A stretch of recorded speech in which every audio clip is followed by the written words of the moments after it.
Isha foundation आयोजित कार्यक्रमामध्ये गृहमंत्री अमित शहा यांनी उपस्थिती लावली। तामिळनाडूच्या कोइंबतूर इथल्या ईशा केंद्रामध्ये सद्गुरू आणि अमित शहा यांनी पूजा केली। कार्यक्रमामध्ये अजय अतुलनेही सादरीकरण केलं। केंद्रीय गृहमंत्री अमित शहा यांनी ईशा फाउंडेशनचे संस्थापक सद्गुरू जग्गी वासुदेव यांच्या उपस्थितीमध्ये कोइंबतूर इथल्या ईशा केंद्रामध्ये महाशिवरात्री साजरी केली। अमित शहा यांनी धार्मिक विधी दरम्यान ध्यानलिंगला अभिषेक केला।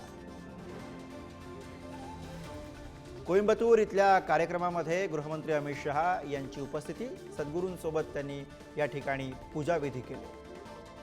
महाशिवरात्रीनिमित्त या कार्यक्रमाचं आयोजन ईशा फाउंडेशनच्या वतीनं करण्यात आलं होतं, ज्यामध्ये अनेक कलाकारांनी सुद्धा आपलं सादरीकरण केलं, ज्यामध्ये अजय अतुल यांचाही समावेश आहे।